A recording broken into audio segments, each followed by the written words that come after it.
Hey guys, welcome to my Q&A session, aka personal interview. Today I'll be just answering some questions that I have collected from families and friends, and I'm just going to randomly select these questions and answer them one by one. And I'll be doing this while do some coloring. So let's get started. First, we have a fun fact about yourself. A fun fact about me is that my name is not T. It's not Chloe either, Coach Murray. It's Ashley Hong. That is my official Vietnamese names.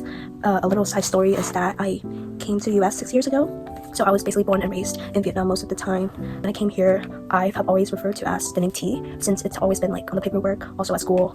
And I don't know how they messed up my name.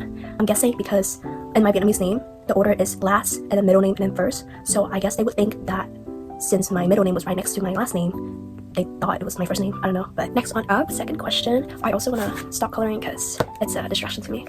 But what were you like as a kid back in Vietnam? So this question was specifically asked by a kid that I babysit. Her name is Jolie. To answer that question, I would say I'm an interesting kid. I was much more outgoing, more extroverted, and I was pretty much involved at my elementary school. I remember I was being a class rep. I was also being an MC for multiple school events, question mark. I also was a part of this singing group. It's not like choir, but just like a small ensemble. And I got to sing at different district events. And I think I learned a lot from those experiences. I like regarding leadership, taking initiatives, and just not like being as timid or like shy. And I wish I had that kind of personality now, but I'm happy where I am now. So, okay, third question. Most cherished childhood memories. This was specifically asked by my parents. So I would say it was a trip in 5th grade that I took with my class before I left for America. We got to visit this big city. Since we're like from a small town, it was very exciting for us. We got to visit this playground called Vietopia, where we get to explore different future careers. I remember I was being like a doctor, like acting like I know what's going on, but I wasn't. There's also this memory that I had where me and my best friend dressed up for a Halloween event at school. I was being Annabelle and my best friend was being Maleficent. Very interesting outfits, question mark. But it was definitely a memory. My friend, unfortunately, she passed away about 4 years ago and I missed her. Okay, next on up. Which teacher had the most impact on you? I would definitely say my 6th grade teacher when I was placed in New Arrival Center. New Arrival Center was basically for all English second learners, and I was a part of that.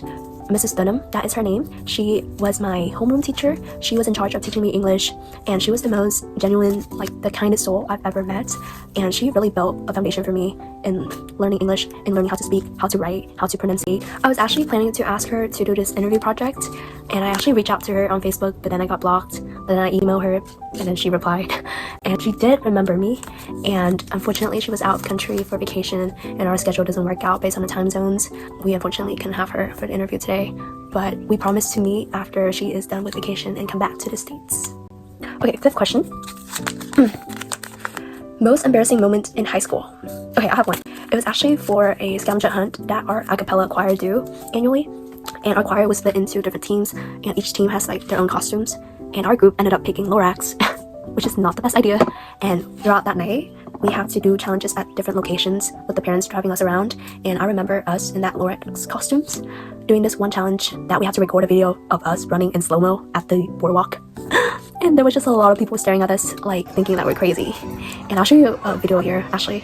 And it was definitely a social experiment, but it was definitely really fun. I really enjoyed it, and I definitely went out of my comfort zone that night. So okay, next. Favorite memory this year. I would say it was the trip back to Vietnam, to my home country, after 6 years of living in the States. So I got to visit my relatives, my friends, and especially my grandma. It's been so long. I remember when I got off the airport and go to my town, it was such a completely different scene from what I've imagined or from what I've remembered. Everything is just so modernized and advanced, I can't really recognize it anymore. But I'm just glad that everything changed, but it's also bittersweet. Like from what I remember, it's not there anymore, but it's still in me somehow. I also got to travel to different parts in Vietnam. It was awesome, but it was hot. It was scorching hot, but it was like a soul healing trip, I would say. Oh, and I also got to meet my elementary friends. We got to meet a few times before I go back to the States. I stayed in Vietnam for like about 3 weeks, which is not enough, never enough. But this trip really most motivate me to work hard and come back as soon as I can. Okay, last question. One advice to underclassmen, and this was from Miss Dunham, which is the teacher that had the most impact on me, and I actually asked her to give me an interview questions for this video, and that is what she picked. I know a lot of people from this class are about to enter their senior year. I just want to say is that make sure to take risk. It's your final year. If you're scared of failing, of making mistakes, of regretting something, just know that at the end of the day, you will at least learn something from that. And it's all for the experience. And just go out there, do something, well, nothing illegal, please, but do something that you think it will benefit you in the long run as well as your future.